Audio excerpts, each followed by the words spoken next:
Please stand by. Good morning. My name is Justin, and I will be your conference facilitator today. Welcome to Chevron's second quarter 2024 earnings conference call. At this time, all participants are in a listen-only mode. After the speaker's remarks, there will be a question-and-answer session, and instructions will be given at that time. If anyone should require assistance during the conference call, please press star and then 0 on your touch-tone telephone. As a reminder, this conference call is being recorded. I will now turn the conference call over to the General Manager of Investor Relations of Chevron Corporation, Mr. Jake Spearing. Please go ahead. Thank you, Justin. Welcome to Chevron's second quarter 2024 earnings conference call and webcast. I'm Jake Spearing, Head of Investor Relations. Our Chairman and CEO, Mike Wirth, and CFO, Eimear Bonner, are on the call with me today. We will refer to the slides and prepared remarks that are available on Chevron's website. Before we begin, please be reminded that this presentation contains estimates, projections, and other forward-looking statements. A reconciliation of non-GAAP measures can be found in the appendix to this presentation. Please review the cautionary statement on slide 2. Now, I will turn it over to Mike. Thanks, Jake. This quarter, Chevron delivered strong production and extended our track record of consistent shareholder returns. Production increased by more than 11% from the prior year and included a new quarterly record in the Permian. Over the past 2 years, we've returned over $50 billion to shareholders, approximately 18% of our market cap. We continued to advance growth opportunities in our traditional and new energies businesses through adding new exploration plays in West Africa and South America, achieving key milestones on the ACES Green Hydrogen project, and commissioning of the Geismar Renewable Diesel Plant expansion, which is expected to come online by the end of the year. The merger with Hess achieved a successful shareholder vote, and we now expect the FTC review process to conclude in the third quarter. The arbitration panel addressing the Stabroek JOA has set a hearing for next year. Hess had requested an earlier hearing, but the panel ultimately sets the schedule. We remain confident this is a straightforward matter, and the outcome will affirm a preemption right does not apply. We're committed to the merger and look forward to combining the two companies. In the Gulf of Mexico, we're leveraging our deepwater expertise with plans to deliver high cash margin, low carbon intensity production growth. First oil at Anchor is imminent, delivering the industry's first deepwater 20,000-pound development. The project is on track to come in under budget while deploying multiple breakthrough technologies. After Anchor, 3 more projects are scheduled to come online, and we expect production to grow to 300,000 barrels a day by 2026. Our developments have become more capital efficient, unit drilling costs have come down, and facility designs are optimized for high returns.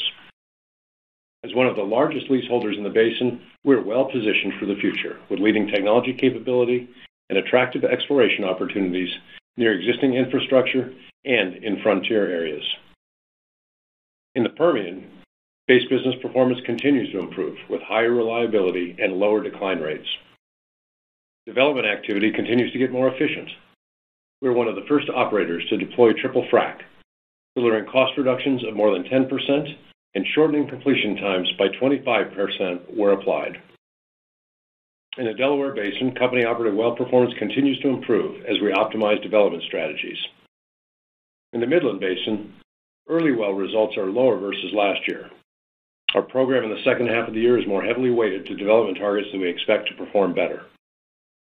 With strong momentum in our operated portfolio and predictable results from our non-operated and royalty acreage, we now expect full-year production growth of about 15% and fourth quarter production to average around 940,000 barrels per day. At TCO, cost and schedule guidance is unchanged, with FGP expected to start up in the first half of 2025. We continue to bring major equipment online and complete key project milestones. 8 out of 21 metering stations have been converted to low pressure. 3 pressure boost facility compressors are in operation. A third gas turbine generator is in service. The first 3GP process system is ready for operation, and we completed the SGI turnaround on time and under budget. The wells converted to low pressure are meeting expectations, and the pressure boost facilities are operating with high reliability. Over the next 2 quarters, we'll continue converting the field to low pressure while further commissioning key equipment for FGP. The project team remains focused on completing the project safely and starting up reliably to deliver value to Kazakhstan, TCO, and shareholders. This quarter was a little light due to some operational and other discrete items that impacted results, but I remain confident we're well positioned to deliver on long-term earnings and cash flow growth. Now I'll turn it over to Eimear to cover the details. Thanks, Mike. We reported second quarter earnings of $4.4 billion, or $2.43 per share. Adjusted earnings were $4.7 billion, or $2.55 per share. Results in the quarter were impacted by downtime in upstream that weighed on realizations, higher exploration expense, and downstream turnaround timing. Organic CapEx was $3.9 billion, in line with budget. Our balance sheet remains one of the strongest in the industry, ending the quarter with a net debt ratio of 10.7%. Chevron generated solid cash flow of nearly $9 billion, excluding working capital. Working capital lowered cash flow due to tax true-up payments outside the U.S. and a build in inventories. We expect about half of the working capital to unwind in the second half of this year, primarily in the fourth quarter. We again demonstrated our consistent approach to returning cash to shareholders with $6 billion of dividends and share repurchases. Adjusted earnings were lower by $700 million versus last quarter. Adjusted upstream earnings were down mainly due to lower liftings, higher exploration expense, and absence of favorable tax impacts from the prior quarter. Partly offsetting were higher realizations. Adjusted downstream earnings were down due to lower margins and reduced capture rates. This was partially offset by timing effects. All other decreased mainly due to a tax true-up. Versus last year, adjusted second quarter earnings were down $1.1 billion. Adjusted upstream earnings were flat. Higher realizations and liftings were mostly offset with higher DD&A due to the PDC acquisition and the absence of prior year favorable tax items. Adjusted downstream earnings decreased mainly due to lower refining margins and higher turnaround and transportation OPEX. The other segment was down primarily due to state tax adjustments. Worldwide oil equivalent production was up over 11% from last year due to the acquisition of PDC Energy and significant growth in the Permian Basin. Now looking ahead, the third quarter will have heavier than usual maintenance with several turnarounds at upstream assets including TCO and Gorgon. Impacts from refinery turnarounds are mostly driven by El Segundo. There will be a one-time payment related to discontinued operations of around $600 million. We anticipate affiliate dividends to be around $1 billion this quarter. With the project in Kazakhstan nearing completion, we expect quarterly dividends from TCO moving forward. As a reminder, Chevron pays a 15% withholding tax on dividend from TCO, which lowers both earnings and cash flow. Share repurchases are targeting the $17.5 billion annual guidance rate. Asset sales in the second half of the year are expected to be aligned with full year guidance. Back to you, Mike. Okay, thanks, Eimear. Today we announced we're moving Chevron's headquarters from San Ramon to Houston to enable better collaboration and engagement, both internally and externally. We also announced the retirements of Nigel Hearne, Executive Vice President of Oil, Products and Gas, Colin Parfitt, Vice President Midstream, and Rhonda Morris, Vice President and Chief Human Resources Officer, after long and distinguished careers.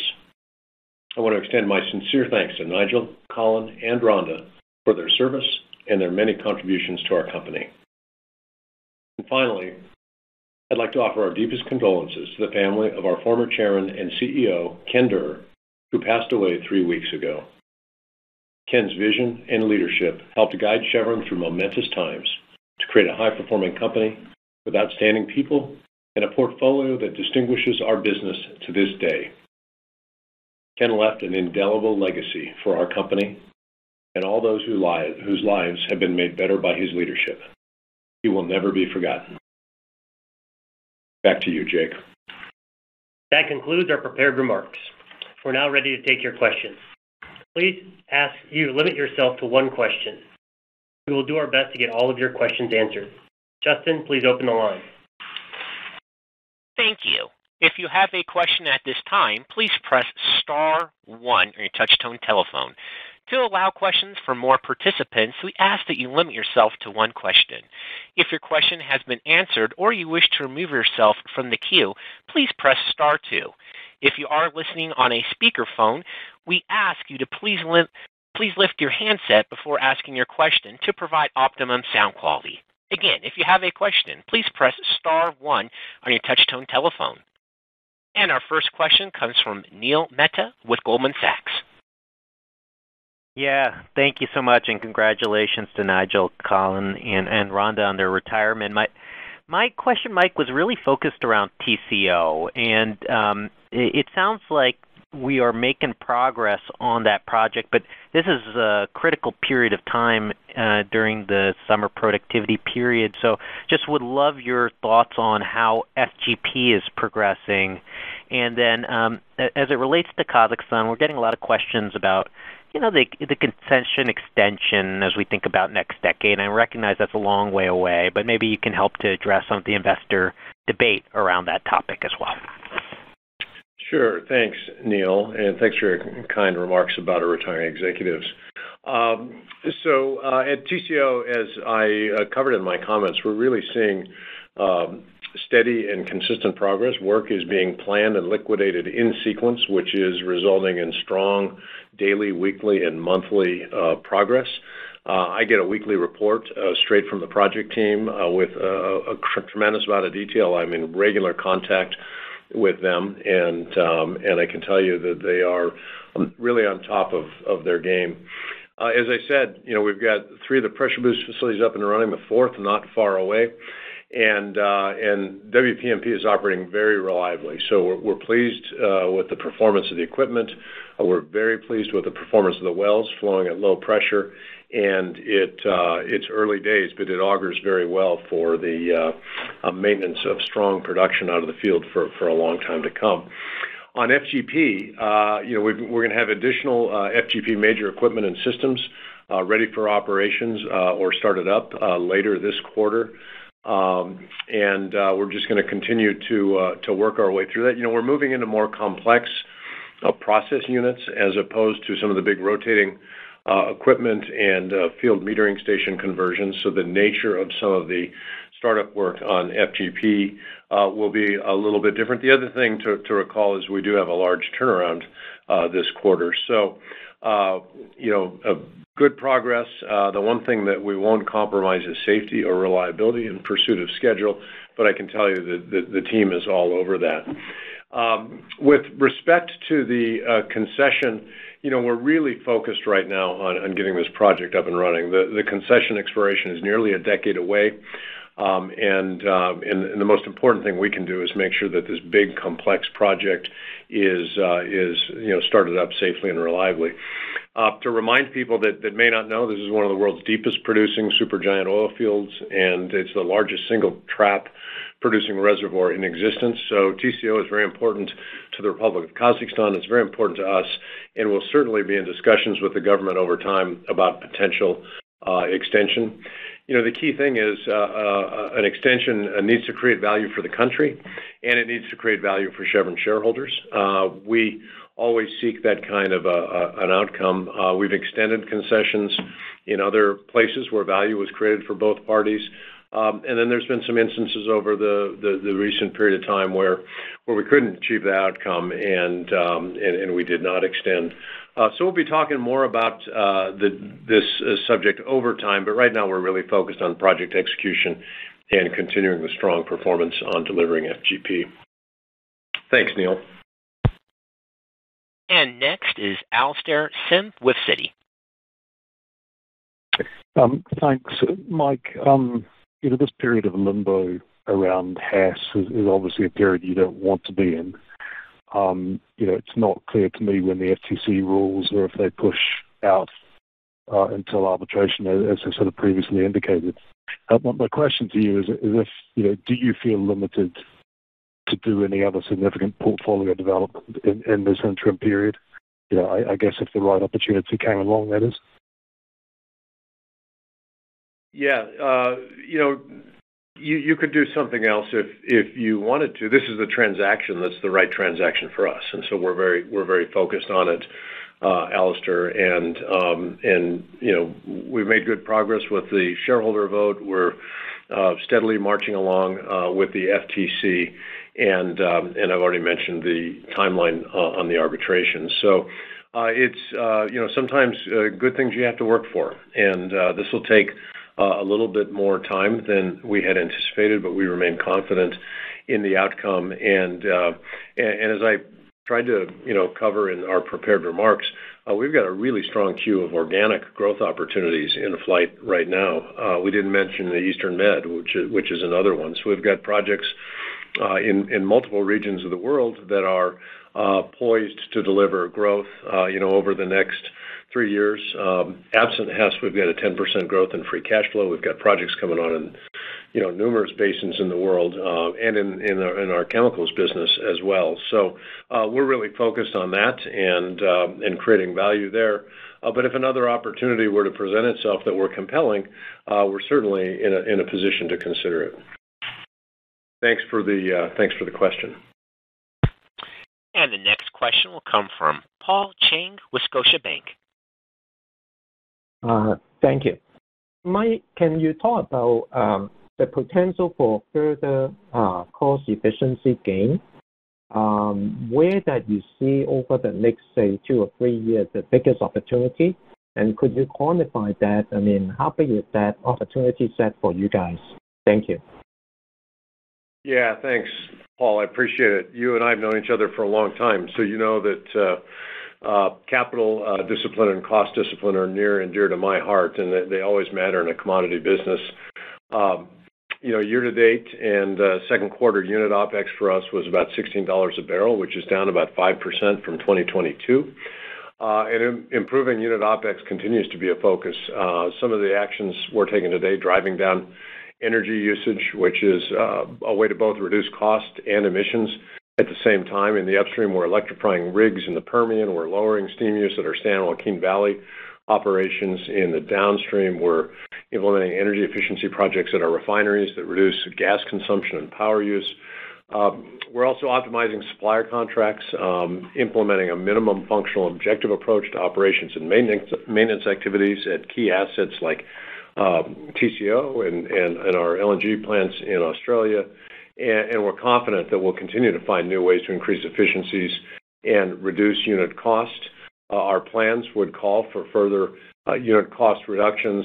And, I think you can look for us to use technology. For instance, the breakthroughs we're seeing in data technology offer significant opportunities for both efficiency, asset productivity, improved safety, and other performance. And so you can rest assured that I am focused on costs. We are focused on costs, and you'll continue to hear more about that from us over time. Thanks, Paul. Thanks, Paul. And the next question will come from Biraj Borkhataria with RBC. Hi, thanks for taking my question. I wanted to just go back to Kazakhstan and the FGP ramp-up. So I wasn't asking an operational question, but I appreciate FGP is on track, but it was related to the OPEC promises or curtailment. So Kazakhstan this year has been a bit ahead of its stated quota. If you take the headline figures from OPEC into next year, it doesn't look like there's a huge amount of room in that quota to grow, and obviously FGP is a fairly substantial project. So just wanted to get your thoughts on any sort of issues or risks related to that. Thank you. Yeah, thanks, Biraj. So obviously we're not party to those discussions.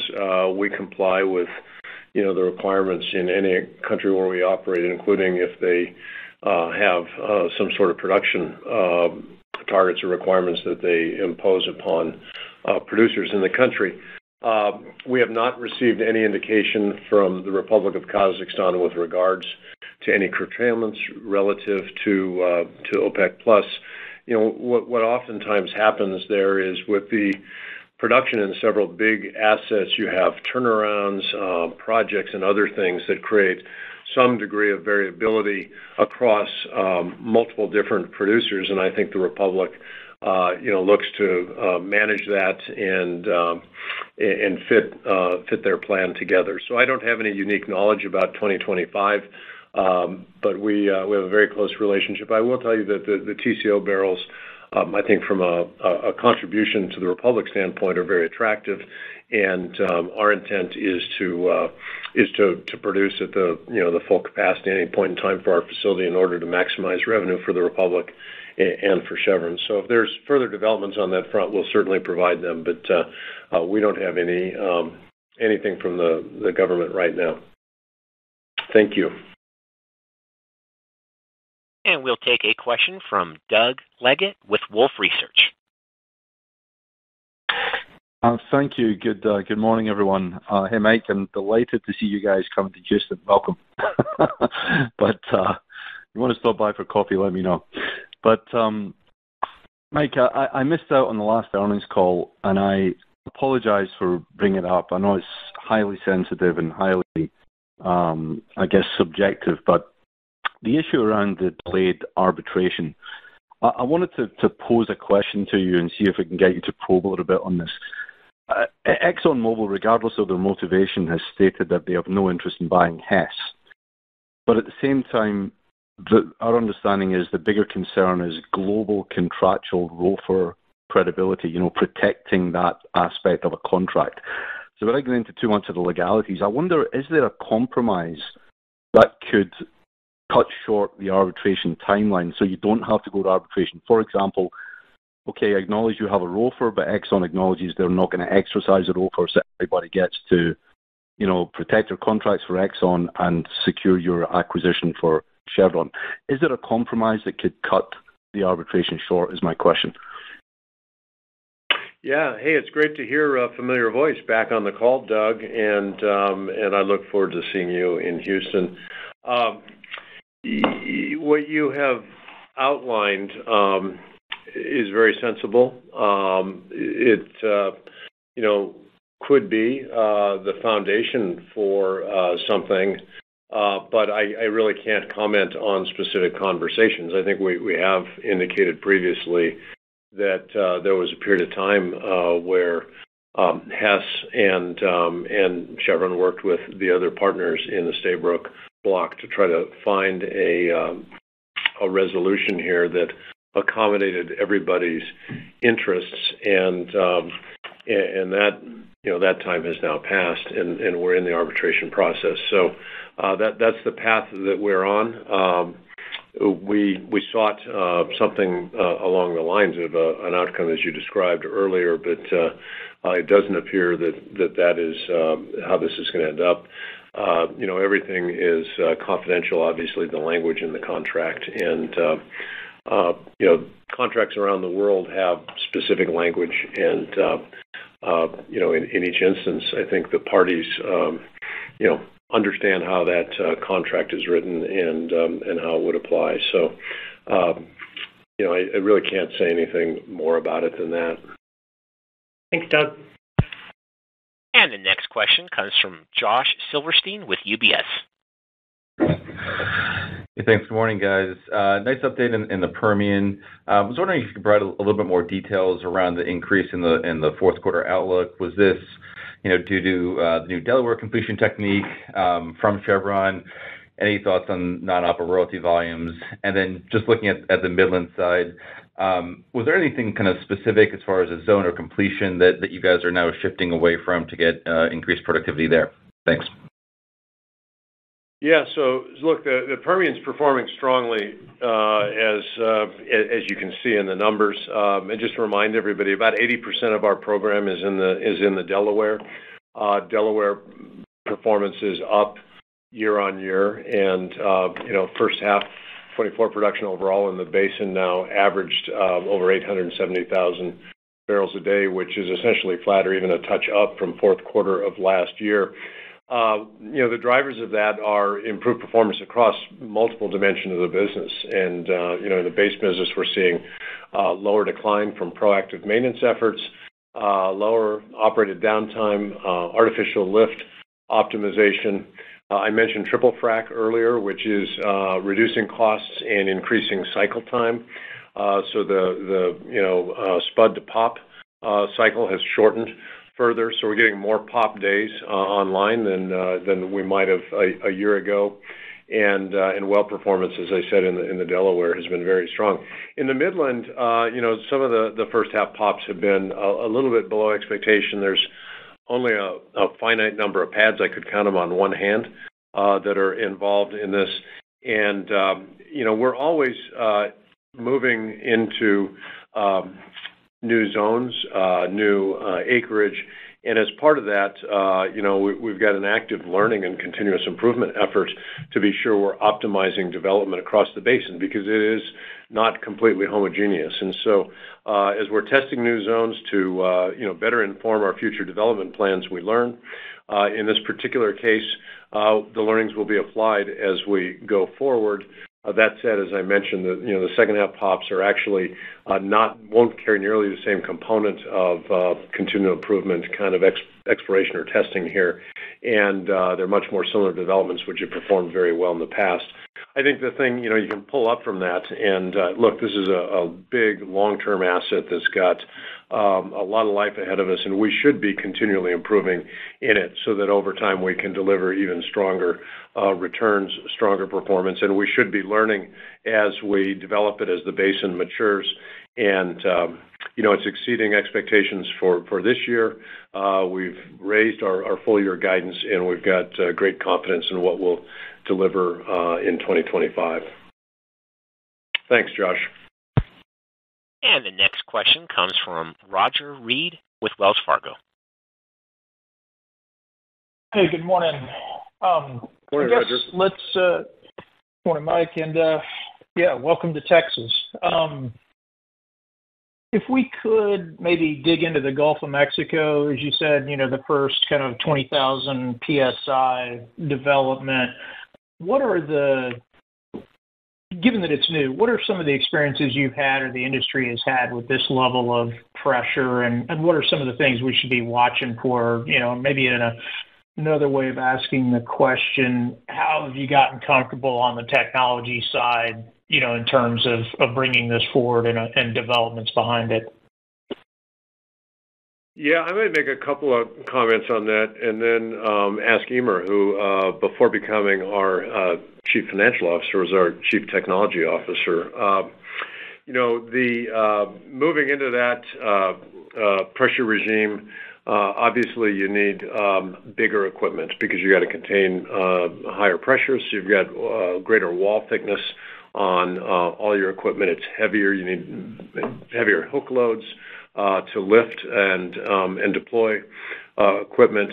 You've got a lot of technology qualification to satisfy our own standards and to satisfy the regulator that every element of your kit is proven at pressures well beyond what anything that it will see in service. And so this goes from components large to small, and you get into tighter tolerances and a whole host of things as you step up the pressure regime there. So I would say that we've worked closely with some of our suppliers who have developed the specific equipment that is in place, and we're very pleased with everything from the drilling rigs and the equipment that's used in drilling to trees and production kit, both subsurface and surface. Eimear, you might have some thoughts from your technology days to share with folks.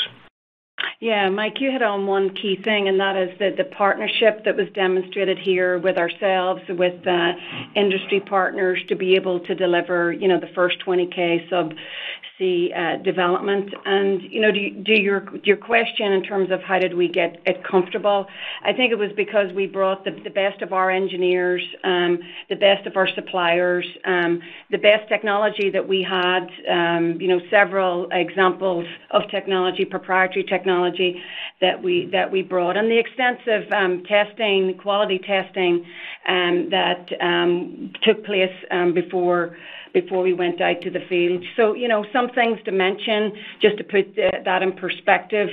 We delivered the first 20K subsea well completion and subsea production trees and manifolds. So this is the core equipment that protects us from loss of containment and ensures that we, safely and reliably can operate the field.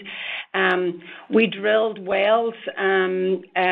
We developed a drilling rig. We built a drilling rig with our partners to enable drilling at these depths, and the equipment to allow us to do that. That had very special dynamic positioning technology as well. On the subsurface side, when we think about the prospect and how we were able to see the prospect and get a really good, accurate image of the prospect, we used, our proprietary seismic technology here. This was more of our in-house Chevron proprietary technology to help us with that image, and that enabled us to make the right decisions about the development and optimize the development. So those are just a couple of examples of where the surface and the subsurface technology really enabled us to achieve this outcome. And the next question will come from Devin McDermott with Morgan Stanley. Great. Good morning. Thanks for taking my question. Eimear, I wanted to stick with you, and I have a bit of a strategy question for you. If we kind of put together several of things that's been talked about on this call so far, the TCO startup, strong Permian production growth, rising production in the Gulf of Mexico, it all kind of materializes in the form of this inflection in free cash flow as we go into 2025 and beyond. And Chevron has historically had 4, I think, very consistent priorities for use of cash. But now that you've had some time in the CFO seat, I was wondering if you could talk about your views for the optimal use of cash, especially in the context of your current low leverage levels, and how you're thinking about the trade-off between further dividend growth or more buybacks as cash flow rises over the next few years. Yeah, thanks, Devin. Well, I'm thinking about it consistent with how we have for decades, and consistent with our long-standing financial priorities. So just to step through them, first it's growing the dividend. That's our first priority. So a cash that enables us to continue with our track record of growing the dividend for 37 years. So that's the first priority. And when we look at the projects that we have and the growth that's underway that Mike talked about, our 10% free cash flow growth really supports future dividend increases. So when we think of cash, that's where it goes first and foremost. Secondly is to investing in the business to deliver profitable growth and do that capital efficiently. This is an area of leadership for Chevron. When you look at the percentage of the CapEx as a percentage of CFFO, and so I'm focused on ensuring that we maintain leadership in this area. To your point about the balance sheet, our third priority is to maintain a strong balance sheet, and we are currently underlevered, and we expect and are comfortable to modestly relever over time, but to stay within historical ranges. And we look at our balance sheet as an asset to create value, manage volatility, and ensure steady capital returns through the cycle. And so when we've satisfied all 3 of the financial priorities, the fourth is to return surplus cash to shareholders through buybacks, and that's what we intend to do. And we take a multi-year view of that, considering a range of commodity prices. So in my time at the company, in the business side and on the corporate side, I've seen how these financial priorities have served us well, and they'll continue to serve us well. And so in my time, they're not going to change. Thanks. And the next question will come from Nitin Kumar with Mizuho. Hi, good morning, Mike, and thanks for taking our questions. I want to maybe shift focus on the downstream side. Last quarter you had a heavy turnaround schedule, and just the way cracks worked out, it probably wasn't the best timing. As you're coming out of that turnaround, what are you seeing in your markets? And if you can maybe touch on renewable diesel, specifically with Geismar coming on later this year, what's the outlook for economics of biofuels? Yeah, so you're right.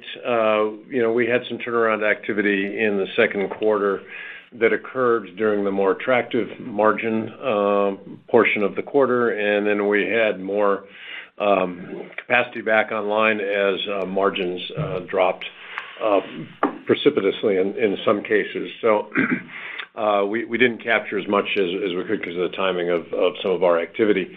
Globally, product demand is decent. Overall demand for oil is going to be up 1% to 2%. Most products have recovered to pre-COVID levels, plus or minus, and we see, I think, decent economic growth underway around the world.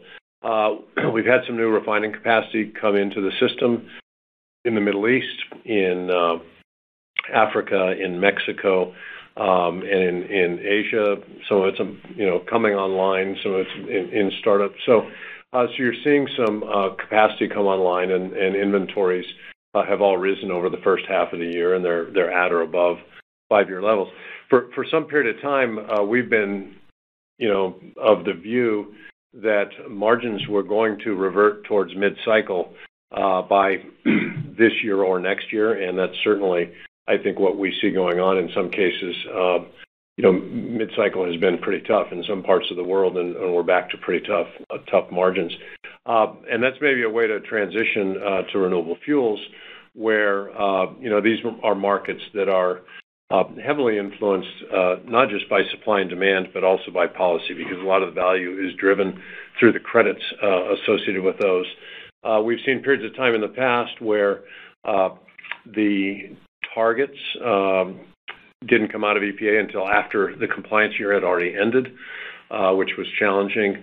We've now seen EPA get ahead of the game and set numbers well out into the future. And it's hard for people to anticipate markets. And so right now what we've got is a market where a lot of capacity has been incentivized, and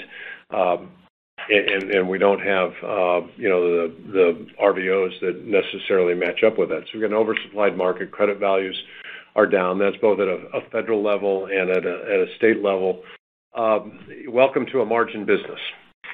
This is the way value chain businesses work, at least through my career, much of which has been in the downstream. And you need to be prepared for it. And so you need to have a capital efficient investment philosophy, which we do. Some of our refinery investments have been to create flexibility to move back and forth between fossil feed and renewable feed. We've done that. We've idled some plants, which you do when you're in a period like this. And we're completing the Geismar project, which will give us scale and, importantly, feedstock flexibility. And in a margin business, you need to have access to affordable, competitive, reliable feedstock.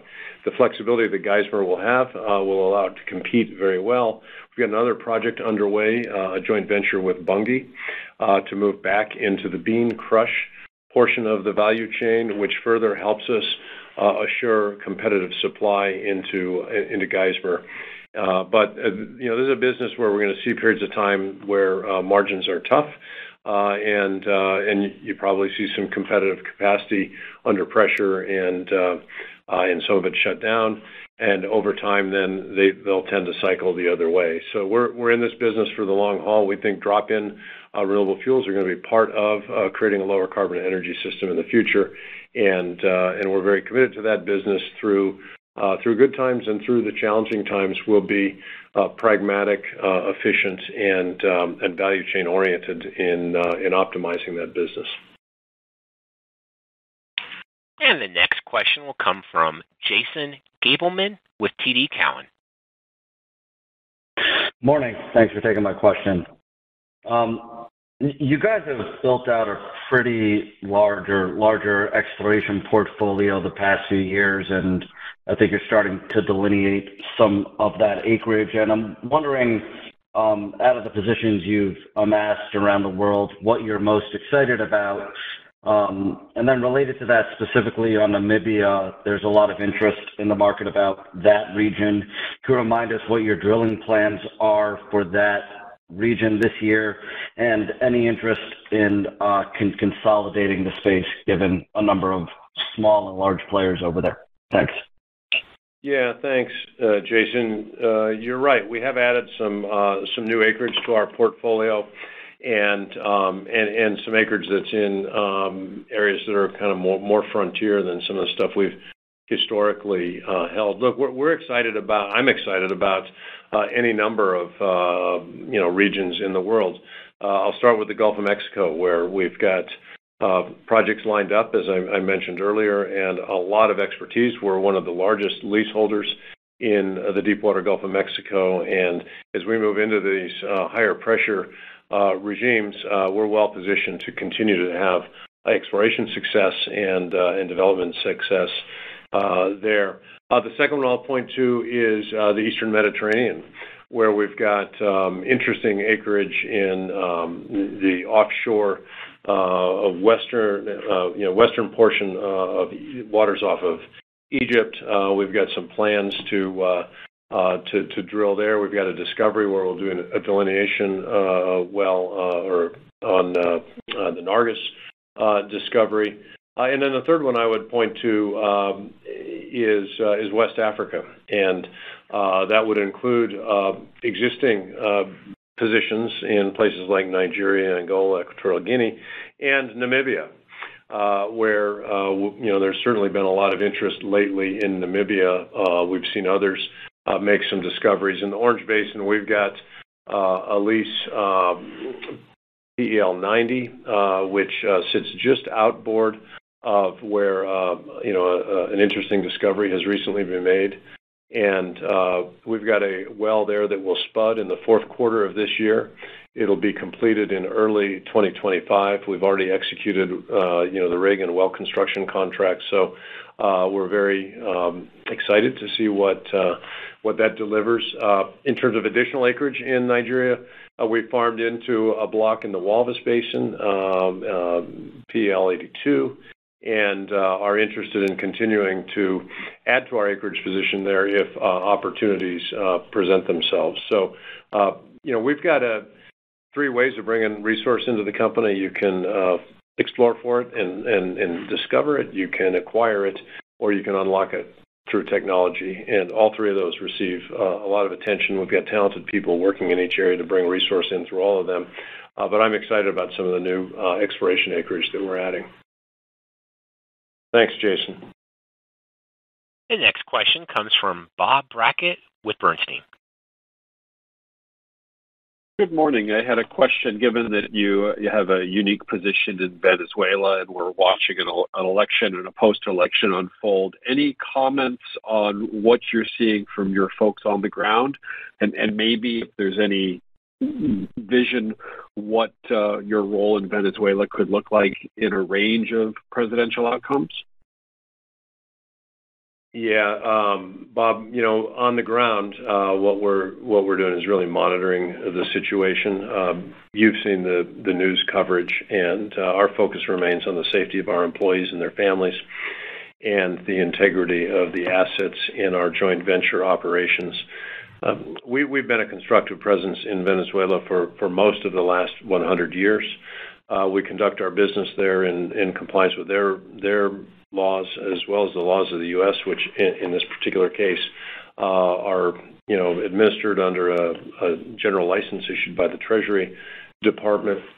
And we've seen some encouraging results here recently. Since the issuance of the most recent general license, our JVs are producing around 200,000 barrels a day. We're being repaid debt that we have been owed, and are steadily achieving that objective.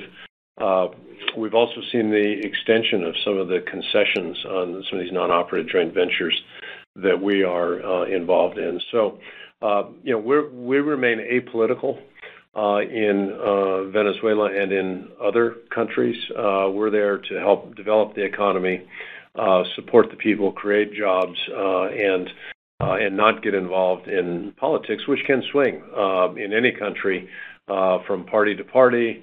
And we have found that it's best to work with the government that's in power, respect the fact that that is the government that we have, but not take positions that would make it difficult for us to continue to work with a subsequent government. And so we don't have a role in selecting governments. We're a commercial player, not a political player. And again, our focus is really on keeping our people safe and the assets protected. Thank you, Bob. And next is Neil Dingman with Truist. Morning. Thanks for getting me in.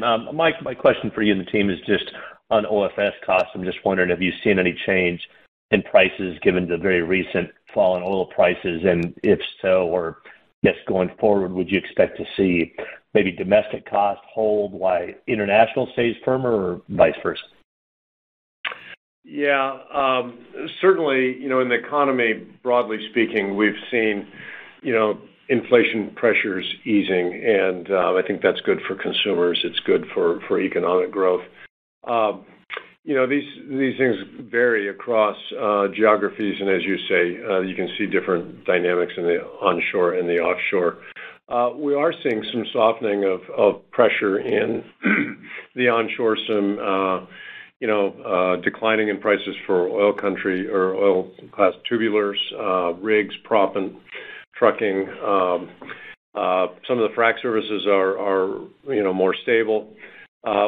We have a contracting approach that generally sets up index-based pricing over longer periods of time, which tends to buffer increases. It can also buffer the decreases. So we're not a big spot player. We tend to have longer-term contracts and look for things that allow our suppliers to plan their work and allocate their people and resources accordingly. And so some of these things lag on the way up. They lag a little bit on the way down. But I think in the onshore, you're right. You're seeing some easing of pressures. I think in the offshore, you're seeing a little bit of the reverse. There's more activity going on in the deep water. You're seeing rig rates firm in some cases. And so, this is a place where we also take a longer-term contracting approach. We've got multiple rigs contracted out over multiple years. They're typically laddered so that they don't expire simultaneously, and we've legged into the market across the cycle so that we're not exposed to any one particular point in time. So, certainly not the inflationary pressure we've seen a couple of years ago. Thank you, Neil. And the next question comes from Jeff Jay with Daniel Energy Partners. Hey, guys. This is maybe a follow-up to Jason's question about exploration earlier, but I noticed you got involved in Uruguay, I think back in March. Is that an analog to the Orange or Walvis basins? And, just wonder if you can maybe update us on what you think the potential could be there and what the timeline of exploration might be there. Yeah, so we did pick up a block off Uruguay, and there are beliefs that there are certain conjugate margin analogs that we see on the South American side of the Atlantic Rim. Obviously, there's a lot of work that needs to be done to explore those theories. And in some instances, we've seen evidence that supports it. In other instances, less so. So, we've also picked up some acreage in Brazil, in Suriname. So across that whole eastern coast of South America, we've got some pretty good exposure and intend to, do the geotechnical work and seismic work to understand the prospectivity of it. So very early days on that particular prospect, but we're intrigued by it, and it's an example of what I mentioned earlier, that we're moving into some areas that are a little more frontier than where we've been over the last number of years. And the next question will come from Betty Jiang with Barclays. Good morning. Thanks for taking my question. I want to go back to the Permian. It's great to see the momentum, the operational momentum you're seeing on the operator side. Just given the triple fracs and certainly acceleration of the cycle time, curious how you think about this pull forward of activity. Would you likely to do more with the same equipment, or would things slow down or ended up using less equipment? And also curious about what you're seeing on your royalty and non-operated production front as well. Okay. Let me start with the royalty and non-op first. We're continuing to see strong contributions from that. We've got line of sight to essentially all the AFEs this year across that acreage, and it's been, if you want to call it the upside performance we've seen this year, has been spread across all three of those portions of our business: company-operated, royalty, and NOJV. So strong contributions from those two. When you get to the Permian, these efficiencies have accelerated activity. We get through more lateral feet of wells. We complete more feet. We use more consumables and sand and everything as we do that. Some of the easing of pressure on cost of goods and inputs helps us offset that. And so we are trying to manage. We're going to manage to our CapEx numbers, and you can expect us to balance out activity and capital. We're not going to get off to the races on capital. We're going to stay very disciplined on it. A budget is a budget. So, but the nice thing is we're getting, because of the improved cycle times, improved efficiencies, we're getting more productivity out of the equipment. So we're getting more production per unit of capital input, and that really is the story here. So you can expect us to land our capital as we've guided it at close to $5 billion. And the production as we have guided in our prepared remarks. And our last question comes from John Royal with J.P. Morgan. Hi, good morning. Thanks for taking my question. So my question is just if you could give some color on the downtime you saw at both Gorgon and Wheatstone in 2Q. What was the source of those outages, and how are the facilities running now, and maybe including some color on the planned work you called out for Gorgon in 3Q? Yeah, John. So the downtime in upstream in May and June was associated with some unplanned events in Gorgon and Wheatstone. So, on Gorgon, there was a blade failure, and so they had to take some time to repair that. They used the time when they were down to try and do as much maintenance as possible. On Wheatstone, they actually had a gas leak that was discovered by an operator, and we're always going to shut the plant down and repair any leaks in the spirit of operational excellence. So they repaired that. It was on the fuel gas system, and got things back up and running. So the repairs were executed safely and efficiently, and we still expect both of those assets to run with good reliability this year and with top quartile performance. The Gorgon asset, Train 2 turnaround is currently underway, and that's going really well. So we expect that to come in under the planned duration this quarter. And even with or despite the downtime, we expect to close the full year and deliver on the planned production for the combined Australia assets. Thanks, John. I would like to thank everyone for your time today. We appreciate your interest in Chevron and your participation on today's call. Please stay safe and healthy. Justin, back to you. Thank you. This concludes Chevron's second quarter 2024 earnings conference call. You may now disconnect.